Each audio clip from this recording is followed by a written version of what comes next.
Hello, I'm Chris Samantz, founder of the OMG Centre. I'm here to talk to you guys today about client acquisition. This is the re-recording of a webinar which was run with Anton at Duda. I'm going to jump straight into it and we'll get going. So I'm the founder of the OMG Centre. We are a digital agency growth accelerator business. We focus on getting you more time, more money, less stress, and ultimately more quickly, hence the accelerator part.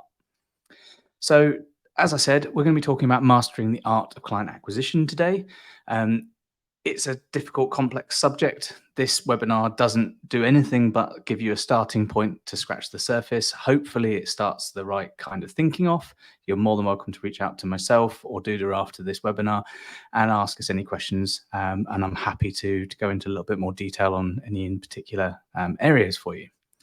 So, client acquisition is actually as easy as know who you're selling to, know what you're selling to them and why, get in front of them a lot, and then when they do call, you make it easy for them to buy from you, and then you deliver what you promised. Super easy, right?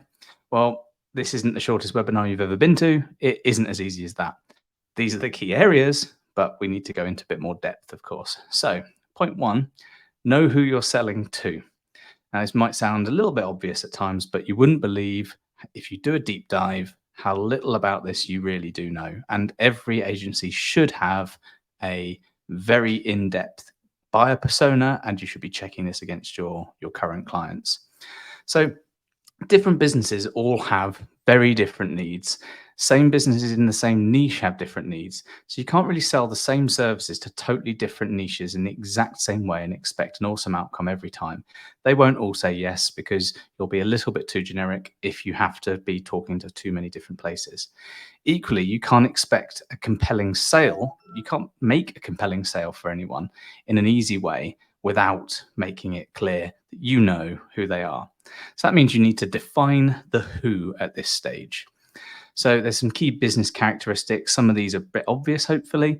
You need to be looking at their industry or maybe even their niche, so the sub aspect of their industry, the service geography. This is really important because if you don't know that they're targeting just the UK or just the US or all of the Western Hemisphere, it makes it very hard for you to do any kind of research. But also, when you're doing a pitch and a proposal, you can start nuancing the language you use to suit that area. Their size, their headcount is really important. If you're looking at a small business with like 5 people, the chances are you'll be talking to the owner. If you're looking at a 200-person business, the chances are you'll be talking to the head of marketing or the director of marketing or the VP of marketing. If you're looking at an international thousands of person business, God knows, but someone in marketing, I'd hope. You should be looking at their revenue levels. Revenue levels are really, really important. One, so you know that you're going in at the right price point, but two, you need to understand how much money they're making from the work that they sell or the things that they sell in order to be able to properly explain what your services will deliver for them. 10x in rankings will not necessarily relate to 10x in revenue. 10x in a reduction on CPA will result in something else. A 2-second faster loading website will result in something else. So if you can tie the outcomes of your services to their revenue or what the revenue does for them, then it's a hell of a lot easier. There's no point in, if you're a brand new agency trying to pitch to a £10 billion, $10 billion a year revenue business, if you can't necessarily manage it, because you'll have to be dealing with a massive headcount, lots and lots of problems, highly likely international geography changes. And by knowing all of these things, you'll also be able to define what the stakeholder makeup is. Stakeholder makeup means, do you have layers upon layers of different types of decisions that need to be made? So let's say, for example, you send over a creative to the head of marketing. Does the owner still need to sign it off? If that's the case, then you need to know that. If the stakeholder makeup is you are talking to the owner, the director, the marketing person, all as the same person, you need to decide whether or not you're able to manage that kind of relationship properly. So by having these kinds of things, you can pull in who you're selling to. So we're going to use an example here, someone who's in the fashion e-commerce sector. They're only focusing on the UK and the US and the EU. They've got a business with a headcount of 150. Presumably, if it's e-com only, that will be a lot of logistics and supply chain people. They've got a $10 million revenue last year. And the person that you'd be talking to most likely would be the VP of marketing. So you can probably say there's going to be quite a lot of businesses roughly this size, roughly this shape in the US and the EU. So you could create an entire buyer persona on this and turn all of your marketing focused in this area. The different needs, though, have different challenges. Small businesses differ very much from large businesses. This is hopefully very clear. Small businesses have different challenges to large businesses. Small businesses have different challenges to other small businesses, and equally the same for large. So it's not always just about budget, though. Budget plays a big part, whether you're large or small, but it's not all about budget. So you might have the exact same need from them, but a very different, completely different challenge to overcome. It's really important to understand where their pains are, where you can help them with their gains. Their gains would be the result of your work, not the work that you do. So some typical small business challenges: they have a small budget. Small businesses have a shorter runway, which means you need to produce results much more quickly. They may have technology problems, and that's not saying they don't know what they're doing. It may well be that they're small, so they don't have the best integration of Salesforce or something along those lines. So they might be reliant on smaller, less well-connected systems, which then means that logistics might be difficult. So if you told them in a pitch or a proposal, we're going to get you $10 billion worth of new sales in your fashion business, they're only going to think, well, we don't have the budget to do that. We can't get those results quickly enough because our technology won't allow us to do it, and our logistics are just impossible. So we can't do that. So you're not talking our language. They have decision-making problems, and their decision-making problems are usually because they're so small that there are several people doing many jobs. So you'll have the owner who's also head of marketing, or the owner doing a lot of the sales, or the owner's also the developer.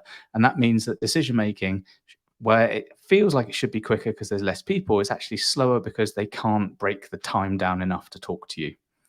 Large businesses, ironically, have the same problems, but different ends of the scale. So from a budget point of view, they do have an awful lot of budget, but you have to go through a huge amount of hoops in order to be able to get the sale. You need to be able to prove that that budget can be used properly. Yes, they've got a longer runway, but they're expecting to see forecasts, explanations of where that budget will go and how much that will take them to, because they have other things that are not just what you deliver as a service. So if you're looking to get a new client and you can explain to them, this will help you get to X place in your business plan better or quicker. Now, if they're a very large business, then they have to outline their business plan to their stakeholders most often, and their shareholders. They have technology problems, not in the same way that small ones do, but probably from a security point of view, you'll almost never get access to their website unless you're rebuilding it. If you are rebuilding it, there will be hoops upon hoops that you need to jump through. They'll probably have internal teams that need sign off and things like that. Logistically speaking, you might send something over to them to get approved, and it takes weeks and weeks and weeks, not because there isn't anyone to decide for you, but because it has to go through a whole CRM ticketing process. If you've ever worked with really large businesses and they've forced you to use Jira for the purposes of just managing internal decision making, you'll understand what I mean. So internal decision making could be quite hard as well. The VP of marketing might well be the main decision maker from your perspective, but they also have a boss that asks them to be accountable to the work they're doing. So they'll have a different level of this problem where that person will have 50 decisions to make a day. So then it makes it really hard for them to be pinned down to make a small-ish decision that should be a yes or a no really, really quickly. So if we're looking back at who we're selling to, if we know all of these problems that they might have, large and small, I put these into the sort of the mid to large bracket. You can then say their key issues might well be that they need to know that they're going to get a return on their investment. So you need to be able to prove that. You need to be able to explain that you've done it in the past. They have problems with conversion rates. Maybe they've been working with other people in the past and they just don't understand whether they're converting properly. They have cost per acquisition problems. All e-com looks at cost per acquisition, especially in fashion, because everything moves on a small margin. They might need to understand that you understand it. And they also need to be able to understand that you can translate deliverables into results. And that's things like you rank for an extra 15 keywords. That doesn't translate to them. They need to know that if you rank better through the work that you deliver, then the results will be X more 100 sales a month, or X more $1 million a year, or something like that. AKA, they need to be able to look good in front of their boss. So if you know all of those things, then you understand who you're selling to. Now we need to know what you're selling to them and why. Now, it sounds really obvious. You're an SEO agency, you're selling SEO, or you're a PPC agency, you're selling PPC, or you're a web developer, you're selling websites. Not the same. So, what you're selling to these people and why is a key part of the reason why people find it hard to acquire new clients. The reason being is that you're not articulating what you're selling to them in the way that they will understand better. I'm selling SEO to you. Why aren't you buying from me? We are the best at SEO. We sell SEO that does X and Y that solves your problems, is the same service, but you're selling it to them better because the why, it fits their problem. So you need to align your service solutions to them and their needs. So a bit wordy, but if you know the who and the why, it's much easier to align your what. The how you deliver your what should then be aligned to their needs. So one thing that is key to make distinguished here is that you are essentially, unless you're selling a physical product, you're almost always selling something that's invisible. Even if it's a website, which is technically a product, it's invisible to them. They don't see physical things in front of them. There's often a misinterpretation between service and product, and most of the time a client might not understand it. And whether or not they understand it fully, they might not understand it in your perspective. So you need to align that invisible service, that invisible thing, to them directly. So you put their problem and your solution together to get those sales in. So the next step in this process is to test your alignment to your current clients. So point of quick clarification, the who is the audience that you know well now, hopefully. The why is their issues, problems, pains, and the gains that you have to go ahead and solve. The what and the how are the services that you deliver that solve their why. And the how part is how you apply and communicate that service for them. It's really important that you know your who, your why, your what, and your how for these people. So to internally look and test this alignment, if you know who these people are, you pull all their pains and all their stuff together, and then you follow this process. So you look at your current clients you've got, you map out what works well and what doesn't work so well. Now, that might be in terms of deliverables, that might also be in terms of relationship. So you identify common traits that the best clients have, and it isn't just about budget, it's about a multitude of different factors. You define how your service delivery supports those traits best.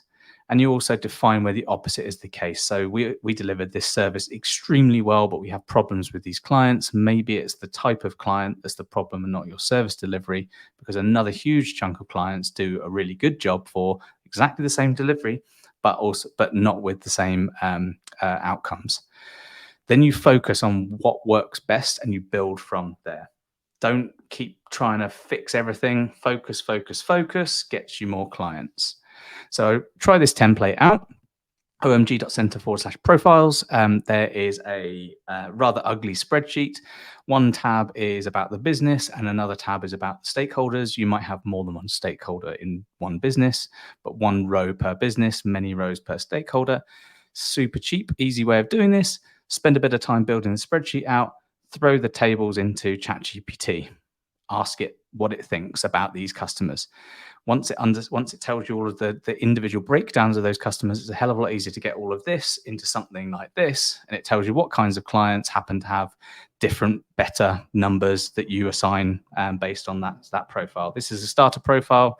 Please don't just use it and think that it's the best thing ever, because it probably doesn't fit your business or your business services specifically. Then you check those things against everything that you know, and you rebuild your content and positioning if you have to. Don't just reinvent it just because it's nice to color something in.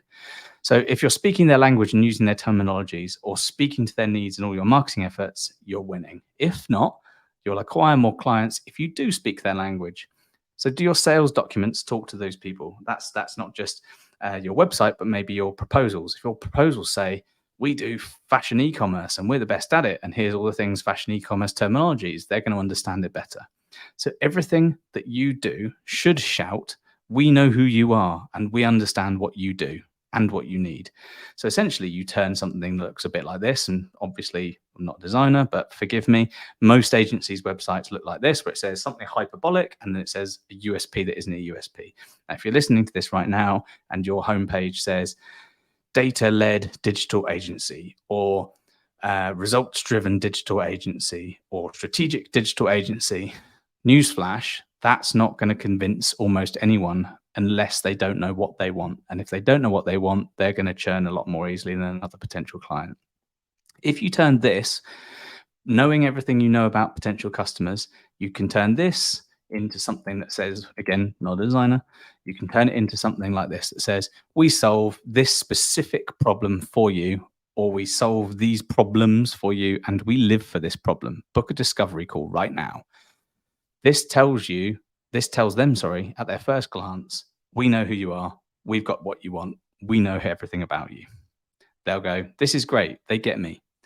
So your positioning alignment, the website should speak to them, social media content should speak to them, proposal content should speak to them, contract and terms should speak to them. They go, oh, I feel understood. These people get me. I feel like I can trust them. I kind of like them as well. Let's buy. Once you've got them thinking and understanding that you understand them and their pains and their problems, the next bit about getting acquisition of clients is to get in front of them, but get in front of them a lot. And I'm not just talking about mass marketing. I'm talking about being in front of the same faces 10, 15 times before they pick up the phone or send an email or contact you through social. So you need to be where they're going to be. If you want to make the sale as easy and quick as possible, the prospect needs to be as close to you as possible. I'm not talking physically, hopefully not, but I'm talking in terms of degrees of separation.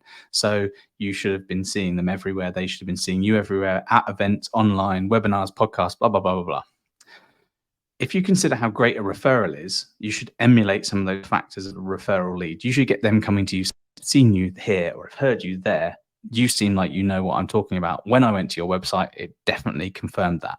So the next step is to get in front of these people before they know your prospects. I'm going to talk about this from this who we're selling to perspective again, and looking at LinkedIn. Yes, LinkedIn is good before anyone leaves the webinar because they don't like LinkedIn. Everything you hate about LinkedIn is because other people use it wrong. Do something along these lines, people won't hate you, but you'll also generate a decent rapport with people that may well turn into referral sales as well. So back to here, we've got our fashion industry, etc. Just looking at the US from this point of view, 50 to 200 staff in the marketing department and the vice presidents, that's VPs of marketing in retail, apparel and fashion. And that's a relatively small segment, relatively small. So that generates into 241 potential people that you could connect with and talk to. Now, that's only 241, and that's only the US, and that's only the larger end of the small to medium enterprises, and that's only the marketing VPs. So there's a huge amount more than 241 potential customers, but if you just work on a rule of 100, and a 1% conversion rate, that's 2 customers potentially. Your rates are your rates. So to get in front of them a lot, you should semi-automate the connecting aspect. So if you go to OMG Center, omg.center/auto, it'll take you to a tool called Linked Helper 2. This tool will help you automate at a semi-automated level a lot of the heavy lifting of the monotony of clicking those leads that you see in here, one by one, and it will do it in a way that it seems and seemingly feels human to the potential candidate that you're trying to get in touch with. 2, you build a quality content pipeline. And then 3, you balance connecting with them and engaging. Don't just go connect. Why aren't I getting any leads? So for the first part, to semi-automate connecting, this is a screenshot from Linked Helper 2. I didn't intend for Anton and Bartosz to be straight at the top here, but it just shows you that social media shows you what you love. This tool, this emulates in a little window your LinkedIn profile. Now, you do need Sales Navigator for this to work properly. You build a nice little workflow within here where you pull in all of your potential contacts. So I've got an agency leaders account because I love agency leaders and we accelerate agencies' growth. This means that it goes to their profiles and visits and takes their profile information into a little CRM, so I know who I've tried to contact. It then follows them as well, just in case I have run out of like LinkedIn connection requests for that month. That means that before you even had a connection request, you've had a view from me and you've had a follow from me, and you see me twice in your feed, in your notification feed. Then the next time you give it a little bit of a wait and you send them an invitation with a message that you make sure it's very clear that you're not going to directly contact them for sales. If you don't say something like, I promise I'm not going to directly send a sales message to you, or if you immediately follow up with a sales message, that's why LinkedIn's bad. So this is to generate a network, and networks turn into referrals, and referrals turn into leads. So if you look at this long term, you can build a huge connection, a huge connected network of people who are your potential customers who don't hate you from the moment that you've connected to them. So if you use this as spam people, and the internet will hate you. Everyone hates spam. Everyone says they hate spam, but the amount of spam we see suggests that there are a lot of people that love it as well. So step 2 is to build a quality content pipeline. I'm not saying you need to build a billion pages of content. You're not going to rank number 1 for something esoteric unless it's really, really niche. So as an example, as the minimum amount that you need to worry about doing, create one awesome article. One awesome article. One awesome article will get you something way more than throwing something into stab in the dark for random likes and things like that. So you need to be producing 50 articles a month. You don't have to reinvent the wheel each day. You should be looking at every single potential marketing effort of how much can I get out of this.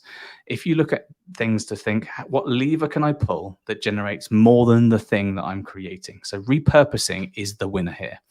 One article is repurposable to a large degree. One article doesn't take a huge amount of time to create. One article doesn't have to be the best article on the planet. You're not necessarily trying to rank number 1 here, because the leads you need to get the best quality acquisition from someone are leads which feel, from their perspective and yours, like a referral. So one long form article, human made, hopefully, turns into a human made 2 to 5 minute video that you can stick on YouTube and make it long form of you talking through the key points of the article. Don't just read the article as if it's a script. Talk through the headings in normal human language speak. Get a nice background like this, get some nice lighting to make sure it looks good. Then you can split those into 5 plus 30-second clips for social feeds. If you go to a platform called Opus, OPUS, they'll do that for you. I think you get like an hour and 25 minutes a month to split up, or you can use getmunch.com, and it does the same thing. You've basically let the AI listen to your content, and it will then break it up into really lovely, manageable, really nice looking 30-second clips with branded captions and things like that. You can also turn that one article using ChatGPT or manually doing it into 30 plus snappy captions for social media. So you can create those snappy captions. You can say, read this article and create 30 snappy captions to elicit positive engagement on LinkedIn that will not link to the article. So then you're not adding a link into the post, you get better reach, but also they should generate some content from someone. So you make them question-based or something like that. When you do get an answer from someone in the comments, you can say, well, that's interesting you said that. I referenced that in this article. Brilliant. So one article essentially gets you 36 days of content in front of your ideal audience speaking their language. That's just one article. Imagine if you do 4 articles a month. That content scales brilliantly. And if you've got a really engaged audience that are engaged because they don't think you're here to sell to them, then they'll like what you like, and they'll repost what you post, and they'll engage with you. And then eventually, in about 3 months' time, someone will come to metaphorically knock on your door. Point number 3 then is to balance connecting with engaging. So if we're using this tool, once it's been through the workflow, and say you get your 100 connections a week limits, even with Sales Navigator, you then have a separate workflow, which all it does is go through every single first connection that you've got, and it will like a post. Don't add the comment thing. The comment thing looks spammy as hell, because like, what could you write that's generic that would fit on all of these in all these random things? But if you like a couple of posts and articles then they see you in their feed. If they see you in their feed, they probably look at your profile. You'll then end up getting more engagement from them because they'll see stuff that speaks their language more often. Next step 4. When they call, make it easy to buy from you. Do not make it complicated. So the first thing to do is to throw away all the bad leads that you will inevitably get. And they're not bad because they're horrible people. They're bad because of various different reasons, which is why you qualify. This saves you and them time. If they're not a fit, you're not wasting any of your time. You're not wasting any of their time. You can refer it on to someone. It allows you to focus on your proposals because your qualification criteria have allowed you to refocus the already very clearly focused language in a proposal. If the qualification criteria, they're on the cusp of being too cheap, you might not put a huge amount of time into the proposal, and vice versa. It prevents misaligned expectations. You might be coming in too high on a proposal, but because you've qualified, you know to temper the expectations, or you make it clearer that they will get more for their money or whatever it needs to be. Super basic template here. You need to change the questions in here to suit your agency, and you need to change the scores.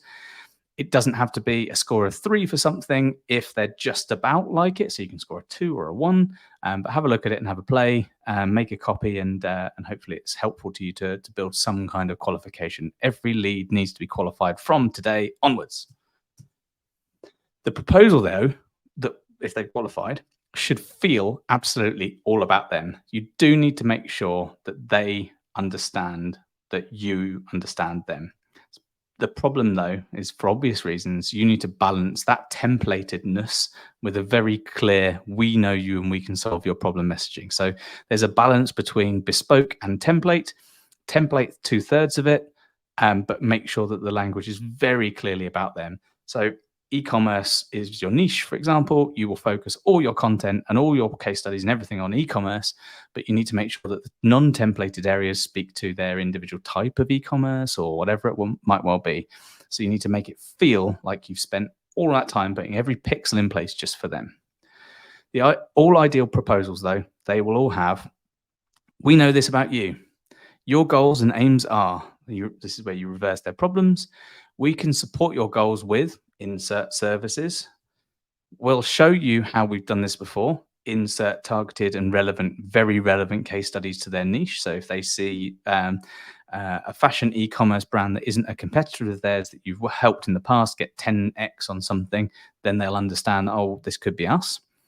Then you say, here's how we'll do this for you, which is the breakdown of how you deliver things. This is where you'd add in documentation, commentary around how you would actually deliver those services that you put in point 3.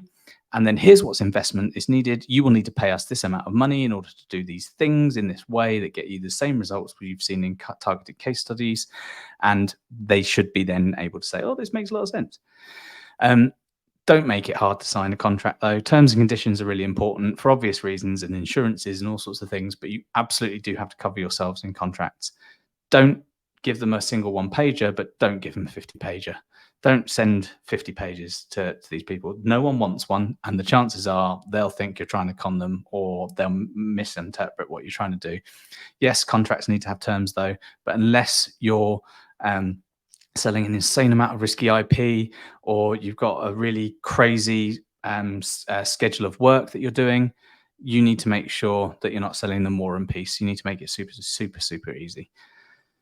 Step 5, keep them. Promise, deliver what you promised. You have to do this because as a retained client is cheaper than a new client because you aren't having to do any marketing beyond being exactly who you said you were right up front. So retention is way more profitable than acquisition. Keeping a client is more profitable. Happy clients are much easier to service because they don't cause headaches. Clients that see results often refer new clients, which makes your marketing effort to get client 1 in much cheaper when client 2 comes in. And clients that you deliver well for, they'll buy more from you when an upsell comes along, or they'll renew their contract when it comes up for renewal. So like I said earlier, it is as easy as know who you're selling to, know what you're selling to them and why, get in front of them a lot. When they call, make it easy to buy from you, and deliver exactly what you promised, and you'll keep them forever. Thanks very much for listening. You can find me on all of these places. Any questions you've got, feel free to reach out to me on LinkedIn or Twitter or email. Give me a shout and I'll be more than happy to help you through. Hopefully you're looking forward to the next webinar on our Building Your Agency series. Thanks very much.